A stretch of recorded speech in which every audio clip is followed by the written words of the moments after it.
मेरे प्रिय छात्र छात्राओं, आज के अध्यापन में आपका स्वागत है। आज मैं आपको पाठ 6वां नवनीत पढ़ाने जा रहा हूं। इसके कवि संत तुकाराम जी हैं। विधा दोहरे है। संत तुकाराम जी 17वीं शताब्दी के भारत में चल रहे स्वतंत्रता आंदोलन के प्रमुख स्तंभ, धर्म संरक्षण के साथ साथ पाखंड के खंडन का कार्य निरंतर रूप से करने वाले महान संत तुकाराम एक कवि भी थे। आपके अभंग अंग्रेजी भाषा में भी अनुदित हुए हैं। प्रस्तुत दोहरे में, दोहरे मतलब नवनीत, ये दोहरा है।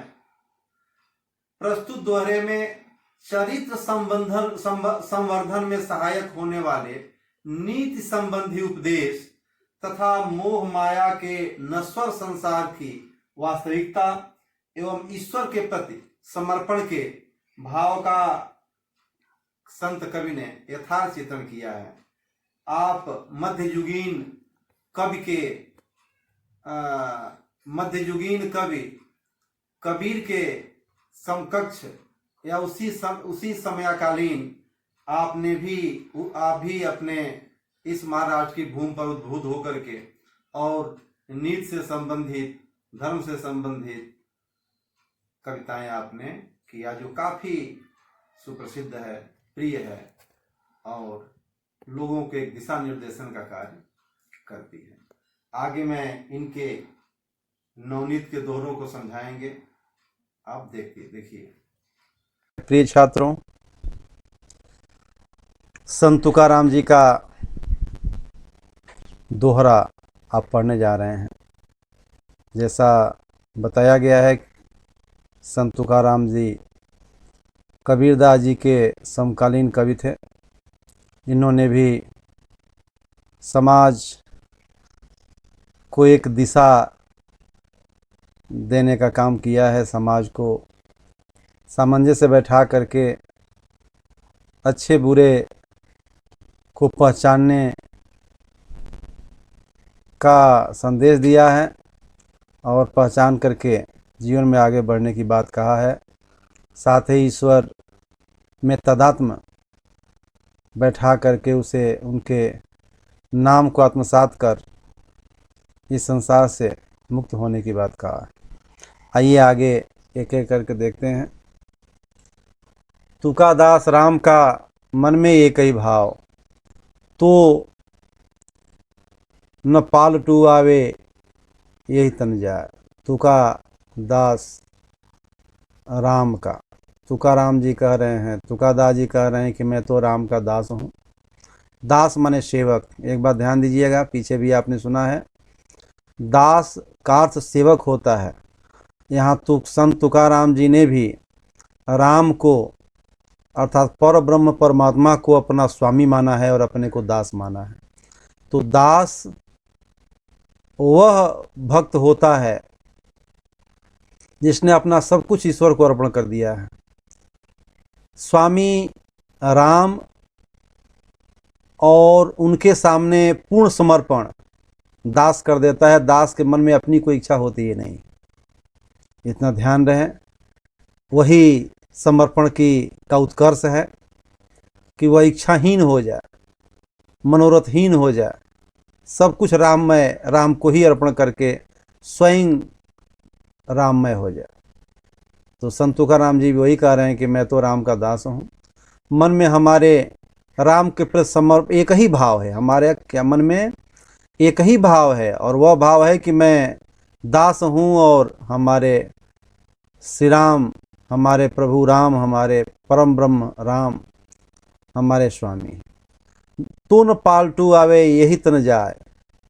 कह रहे हैं कि यह जो मन में हमारे भाव है, यह कभी पालटू माने परिवर्तन न हो, और यही शरीर, यही तन माने शरीर, अर्थात जब तक हमारा जीवन है, जब तक यह मानव शरीर है, तब तक यही भाव हमारे मन के अंदर सतत बना रहे, ईश्वर के प्रति यही भाव रहे। भावार्थ, संत तुकाराम जी कहते हैं कि उनके मन में एकमात्र यही भाव है कि वह परब्रह्म परमात्मा के दास बने रहें। कब तक बने रहें? जीवन पर्यंत बने रहें। उनके भाव में किसी प्रकार का परिवर्तन न हो, यह भाव उनके मृत्यु तक उनके साथ है। आइए, तुका राम सु चिता बांध राखूं, तैसा आपनी हाथ, धेनु बदरा छोड़ जावे, प्रेम न छूटे साथ। तुकाराम जी, संत तुकाराम जी कह रहे हैं कि राम सु चिता बांध राखूं, मैंने तो राम से अपने चितानी चित्त को, मन को बांध के रखा। तैसा अपनी हाथ, यही हमारा, यह हमारे हाथ में है। तैसा, यह मनोवृत्ति मैंने अपने हाथ में रखा है। इसको कैसी मनोवृत्ति? ईश्वर को अपने मन में बिठाया है, आत्मसात कर लिया है। ईश्वर के अलावा हमें कोई हमारे मन में नहीं है।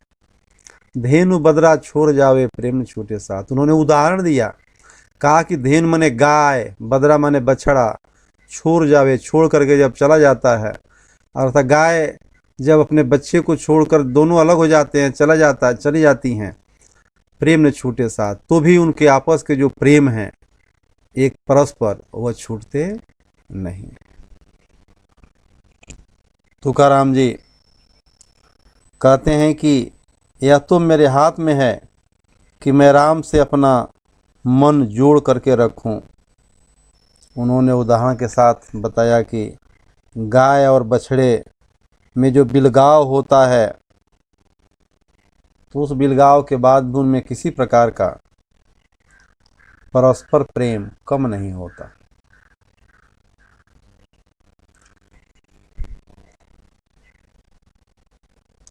चित सुनचित जब मिले, चित यानी मन, चित मन, और सुनचित, सुनचित अर्थात सज्जन व्यक्ति के चित्त से जब मिल जाए, तब तन ठंडा हो, तब तन मन शरीर शीतल हो जाता है।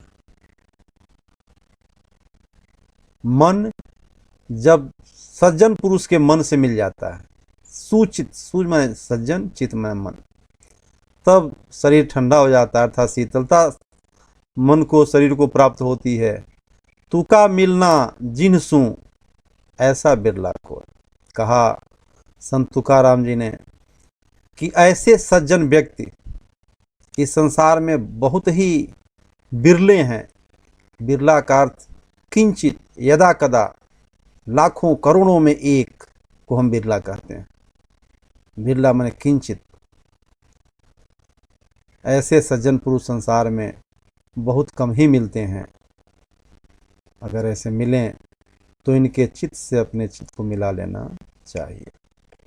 इसके भाव कवि ने बताया है कि यदि मन की मुलाकात जब किसी सज्जन मन से हो जाए, तब शरीर, मानव तन को शीतलता मिलती है। कवि के अनुसार ऐसे सज्जन मन में क्या, अर्थात ऐसे सज्जन, सतजन सज्जन पुरुषों के मन से मुलाकात होना अत्यंत संयोग की बात है, क्योंकि समाज में सज्जन मन वाले व्यक्ति विरले ही प्राप्त होते हैं, किंचित ही कभी कभी प्राप्त हो जाते हैं। चित मिले तो सब मिले, नहीं तो फूकट संग। चित, चित माने मन, अगर मिल गया तो समझो सब मिल गया। अर्थात जब हमारा मन किसी व्यक्ति से मिल जाता है, उसके मन से, तो समझो सब मिल गया, नहीं तो फूकट संग। यदि मेरा मन दूसरे के साथ नहीं मिला और हम व्यर्थ, निरर्थक एक आडंबर पूर्ण तौर तरीके से उसके साथ हम रह रहे हैं, तो यह संग यानी यह मित्रता फुकट माने मुफ्त होता है। इसको यहाँ व्यर्थ के अर्थ में ले सकते हैं, निरर्थक के अर्थ में ले सकते हैं, बेकार के अर्थ में ले सकते हैं। यह मित्रता बेकार है, व्यर्थ है, निरर्थक है। पानी पत्थर एक ही ठोर कोर न भीजे। उदाहरण कवि ने, संत तुकाराम ने उदाहरण दिया कि ठीक वैसे ही है। क्या है? अर्थात मन का न मिलना। जैसे मन नहीं मिला और हम साथ में हैं, तो ठीक उसी प्रकार व्यर्थ है संग, साथ, मित्रता। जैसे पानी और पत्थर एक ही ठोर, मतलब एक ही ठोर माने स्थान, ठोर को ठौर कहते हैं, ठौर ठोर, एक ही स्थान पे रहते हैं। लेकिन पत्थर का कोर भी, कोर माने कोना, कोर न भीजे अंग, अर्थात उस पत्थर के अंग का एक कोर भी उस पानी से भीग नहीं पाता या पानी उसको भिगो नहीं पाता। इसलिए हमें मन जिससे मिले उसी के साथ रहना चाहिए, बिना मन मिले निरर्थक व्यर्थ साथ नहीं करना चाहिए। कवि कह रहे हैं कि जब हृदय से हृदय मिलता है तभी सच्चा आनंद प्राप्त होता है, नहीं तो एक दूसरे के साथ रहना पूरी तरह से व्यर्थ है। ठीक वैसे ही जैसे पानी और पत्थर साथ साथ तो रहते हैं, लेकिन पत्थर का एक कोना भी पानी भिगो नहीं पाता।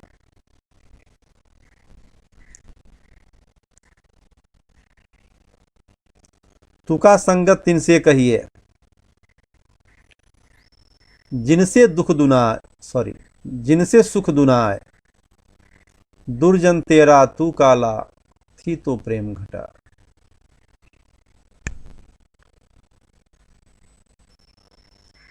संगत, तुका संगत, तुकाराम, संत तुकाराम जी कह रहे हैं कि संगत माने साथ, तिनसे कहिए, ऐसे व्यक्ति से साथ कीजिए, मित्रता कीजिए, संगत कीजिए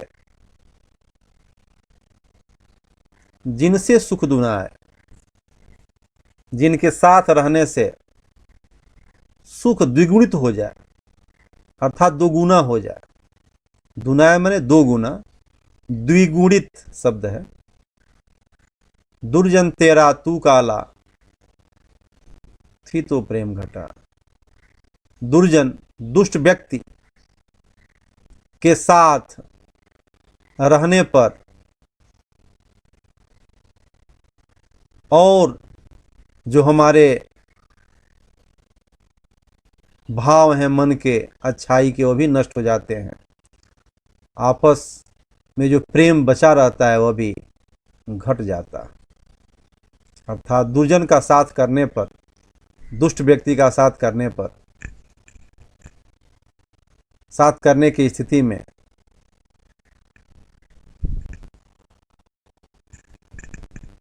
थी तो स्थिति में प्रेम और घट जाता है। दुर्जन तेरा तू काला, अर्थात दुष्ट व्यक्ति तो के संग तो कहा गया है, तुलसी ने कहा कि दुष्ट संग जन देह विधाता, बरु भल वास नरक कर ताता, दुष्ट संग जन देह विधाता। तो ऐसे दुष्टों का साथ नहीं करना चाहिए। भाव देखिए, मित्र की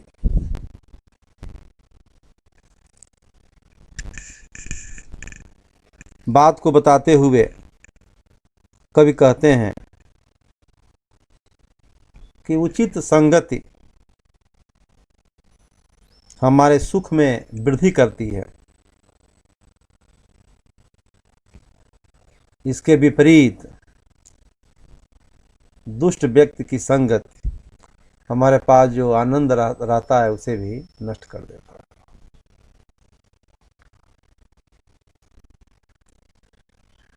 तुका मिलना तो भला, मन सू मन मिल जाए।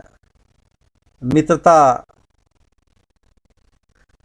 की बातों पर इन्होंने व्यापक भाव प्रकट किया है अपना, जो वास्तविकता से परिपूर्ण है, वो ओतप्रोत है। संत तुकाराम जी कह रहे हैं कि मिलना तो भला, ऐसे व्यक्ति से मिलना भला माने अच्छा है, मन सू मिल जाए, जिसका मन अपने मन से मिल जाए।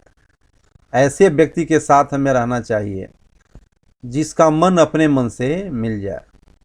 ऊपर ऊपर मिटा घासनी, उनको कौन बरा। अर्थात ऐसे व्यक्ति के साथ नहीं रहना चाहिए। घासनी माने चिकनाहट उत्पन्न करना, घिसना, जो ऊपर ऊपर तो मीठी चिकनी चुपड़ी बातें करता रहता है, लेकिन अंदर से वह बुरा ही सोचता है, नष्ट करने की ही बात करता है। ऐसे व्यक्ति का साथ हमें कदापि नहीं देना चाहिए, न उसके साथ रहना चाहिए। आडंबर युक्त मित्रता, पाखंड युक्त मित्रता पूरी तरह से व्यर्थ है, फलदायी नहीं है, कष्टदायी होती है। संत कवि कह रहे हैं कि मैं उसी मित्रता को अच्छा मानता हूं जिसमें लोगों के मन आपस में मिलें। ऊपर ऊपर चिकनाहट घिस करके करने से अंदर की गंदगी दूर नहीं होती। ऐसे लोगों से सतत हमें बचना चाहिए और सब बच के रहे।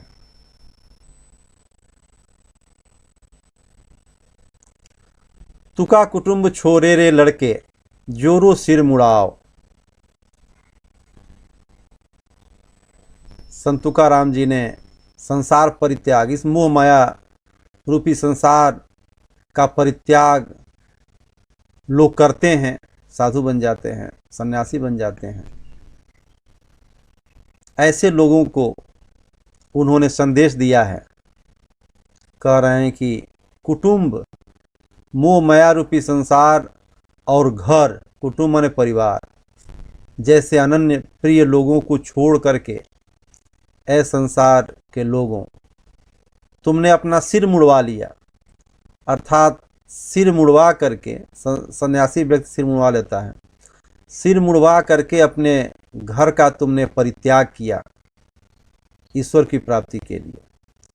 जब ते इच्छा नहीं मुई, तब तू किया क्या। लेकिन परिवार का परित्याग, सिर का मुड़ाना, ईश्वर प्राप्ति के लिए सब तो किया, लेकिन अब तुमने अपने अंदर की इच्छा को, अपने अंदर के मनोरथ को, अभिलाषा को, तमन्ना को नष्ट नहीं किया, उसको मारा नहीं, वैसे ही जीवित है सुसुप्तावस्था में तुम्हारे हृदय में।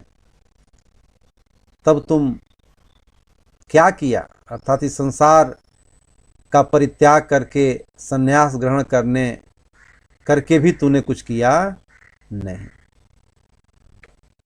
कवि ने कहा कि संसारी लोग परिवार का परित्याग कर देते हैं और सिर मुड़वा करके संतों के आश्रय में चले जाते हैं, लेकिन अपनी इच्छाओं पर वह नियंत्रण नहीं करते। और जब तक इच्छाओं पर उनका नियंत्रण नहीं रहा, तब तक इस संसार का परित्याग फलित नहीं होता है, वह यूं ही व्यर्थ चला जाता है। ऐसे लोग न घर के रहते हैं न घाट के रहते हैं। तुका इच्छा मिट नहीं तो कहा करे जटा खाक। इसी पर प्रकाश डाला है, इसी परित्याग पर संसार के संत तुकाराम जी ने। संत तुकाराम जी कहते हैं कि इच्छा अपनी जो तमन्ना तुम्हारे अंदर है, जो मनोरथ है, मिट नहीं तो, अगर तुमने इसको मिटाया नहीं, नष्ट नहीं किया, कहा करे जटा खाक, तो जो तुमने संसार का परित्याग करके जटा बढ़ाया है और अपने भभूति रमा करके ईश्वर की प्राप्ति का प्रयास कर रहे हो, वह सब उससे कुछ भी फायदा होने वाला नहीं। कवि ने उदाहरण देते हुए कहा है, ठीक जैसे दही को हम मथ करके घी निकालते हैं, तो उसको मथने वाली जो मथिया, अगर उसके गोला को ही हमने डार माने फेंक दिया, नहीं मिले फेरन ताक, तब केवल उस डंडे को फेरते रहने से हमें ताक यानी मट्ठा, अर्थात मट्ठा हमें नहीं, ताक हमें नहीं मिलता, अर्थात न घी बाहर निकलता है और न ही हमें ताक की प्राप्ति होती है। कवि ने बताया है, इसके भाव हैं कि जब तक व्यक्ति की इच्छा नहीं मिटती, तो जटा और शरीर में बभूत लगाने से कोई लाभ नहीं होता। कवि ने कहा कि मथानी का गोला फेंकने से, खाली डंडे के मथने से छाछ की प्राप्ति नहीं होती।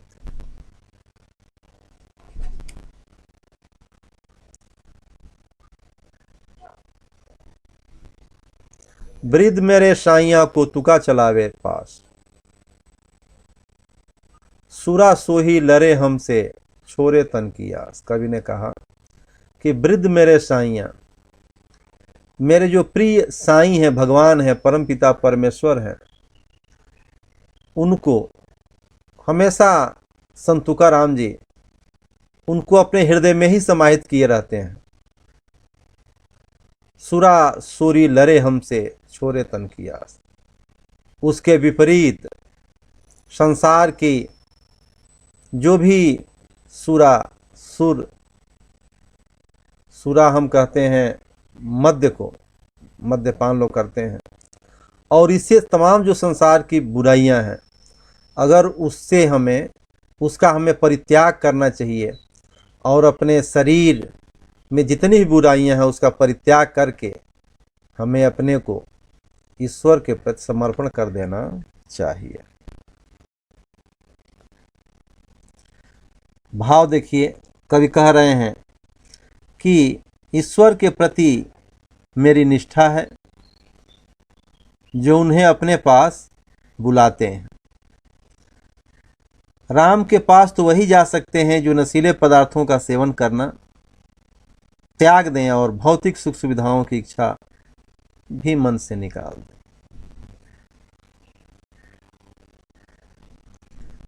कहे तुका भला भया हुआ संतन का दास।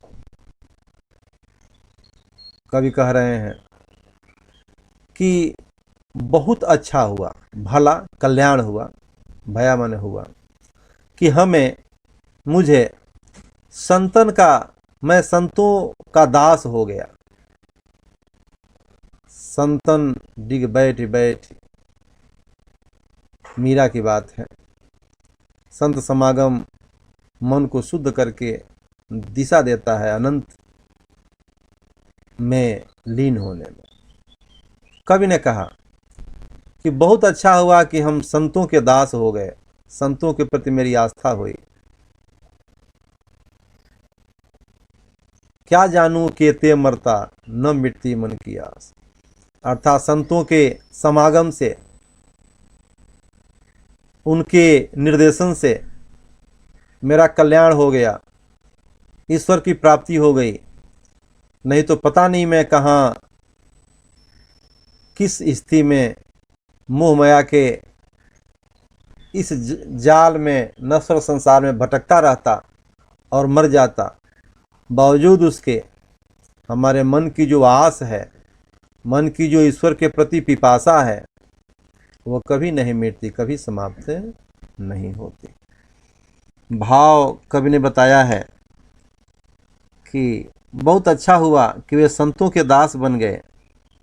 यदि वे संतों के दास नहीं बनते, संतों को अपनाते नहीं, तो उनकी मृत्यु कहाँ होती और उनके मन की तमन्ना भी पूरी नहीं होती। तुका और मिठाई क्या करूं, पाले विकार पिंड। तुकाराम जी कह रहे हैं कि मिठाई, मिठाई माने मोह माया, जो देख करके कितना अच्छा लगता है। यह संसार सेमर के फूल जैसा सुंदर, दूर से तो बहुत सुहाना, लेकिन पास जाओ तो न उसमें सुगंध है न उसमें स्वाद है, कुछ भी नहीं है। जैसे सेमर का फूल। कबीरा यह संसार है जैसे सेमर फूल, दिन दस के व्यवहार में झूठा रंग न हो। तो वही सेमर के फूल जैसे इस मिठाई, मोह माया रूपी संसार के, नश्वर संसार के इस मिठाई का क्या करूं। इसको अपनाने पर तो यह पालता है, अर्थात विकास करता है, विकार पिंड। विकार माने नष्ट करने वाले पिंडों को, अर्थात इस शरीर में अनेक प्रकार के रोगों, अनेक प्रकार के विकारों को उत्पन्न करने वाला यह मोह माया का मिठाई रूपी संसार है। राम कहावे सो भली रूखी माखन की। कवि ने कहा कि राम का नाम रूपी जो खाद्य पदार्थ है वह भले ही रूखा है, लेकिन वह माखन, खीर और खांड जैसा तो नहीं है। माखन, खीर, खांड अर्थात खाने में तो बड़ा ही स्वादिष्ट है, लेकिन उसे विकार ही उत्पन्न होता है। मोह माया रूपी माखन, खीर, खांड जो अति प्रिय है, लोगों को स्वादिष्ट लगता है, उसको खाने से विकार उत्पन्न होता है। उसे बेहतर है कि हम राम नाम रूपी रूखा व्यंजन का ही पान करें और ईश्वरमय हो जाए, अनंत में विलीन हो जाए। कवि कहते हैं कि अधिक मिठाई लेकर मैं क्या करूँगा, इससे तो व्यक्ति में विकार बढ़ता है। उन्हें तो केवल रूखा सूखा ही चाहिए, जिससे राम का नाम ले सकें।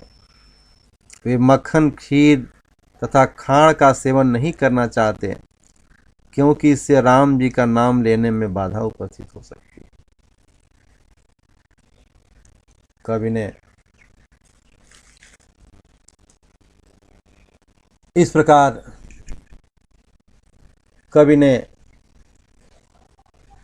संत तुकाराम जी ने प्रस्तुत पाठ के माध्यम से यह संदेश दिया है कि विवेकी प्राणी मनुष्य को ईश्वर के प्रति आस्था, सज्जन व्यक्ति से प्रेम, दुर्जन से दूरी बनाकर रहना,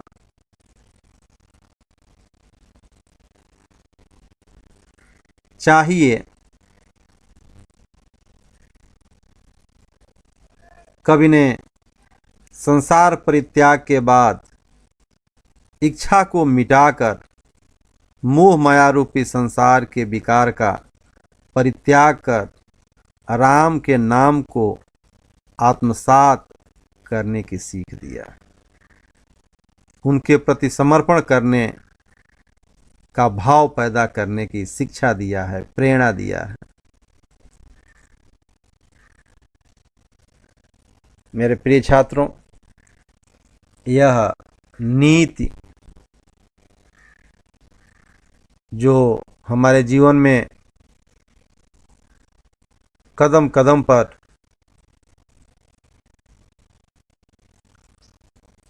हमें एक नया दिशा देती है,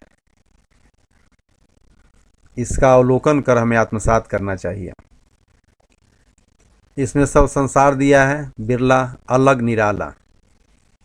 बिरला अलग कह सकते हैं, निराला माने अनोखा होता है। यहाँ ध्यान देंगे, ऊपर दिया हुआ है निराला। निराला माने अद्भुत, अनोखा, अपने आप में बेजोड़, अनुपम कह सकते हैं। बिरला, बिरला का अर्थ किंचित, यह भी अद्भुत अनुपमेय ही बिरला होता है। तो इसके कई अर्थ हैं। बिरला मतलब लाखों करोड़ों में एक कोई व्यक्ति, यह भाव यहाँ इसका है। निराला का अर्थ अनुपम, अद्भुत, विलक्षण, अपने राग रंग में अनोखा होता। इसका ध्यान रहना चाहिए। इसका पूर्ण शाब्दिक अर्थ नहीं है। थी तो स्थित, मुड़ा, सब जो भी है सही है, देख लीजिए। नीचे आइए, पाठ के आंगन में कुछ प्रश्न है, इसको मैं बता देता हूं आपको।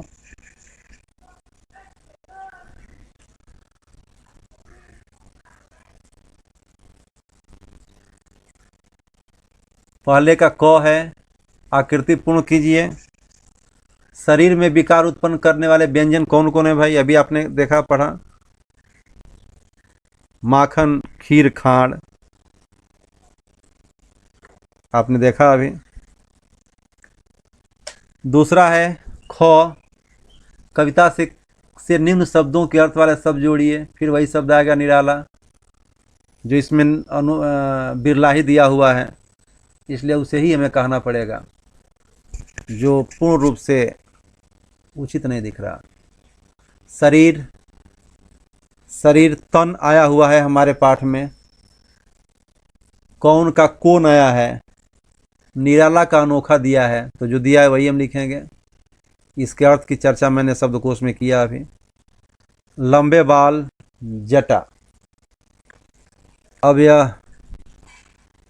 यहाँ चित्त समाधान के लिए साधन स्पष्ट करने की पंक्तियाँ स्पष्ट कीजिए। तो इसमें पंक्ति 2